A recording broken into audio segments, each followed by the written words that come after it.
Pat Robertson says that prayer could have stopped the recent tornadoes. He's back at it again. He continues to lower the IQ points of anyone unfortunate enough to actually watch the show and pay attention to this nonsense. Here's Pat Robertson. This is Don from Illinois who wants to know, why did God send the tornadoes?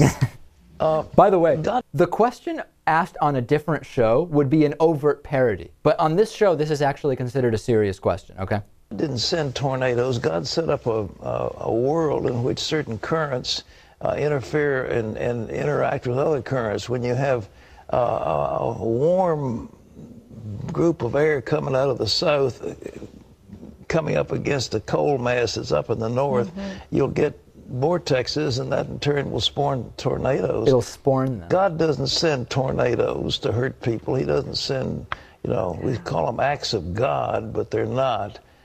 So all I can say is that, why do you build houses in a place where tornadoes are apt to happen? Yeah.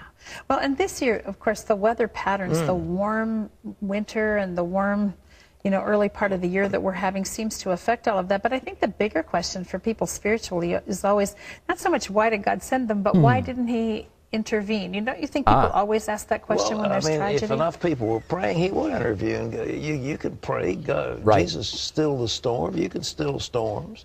If enough people were praying, Lewis, then he would have intervened and stopped those tornadoes. He starts off by saying the most reasonable and intelligent thing I've ever heard the man say. That's the thing. Pat Robertson seems to actually somewhat grasp how climate science works. Then he says, well, yeah, he hit the nail on the head. And then he says, well, you know, God didn't create these tornadoes, but I guess he can quell them if you pray hard enough. He created the way that tornadoes naturally come up. But if you pray hard enough, he can interrupt those climate patterns and stop the tornadoes, but you just didn't pray hard enough. Not enough people prayed. I have a question for Pat Robertson. Why did God cause climate change? Why not just prevent climate change altogether?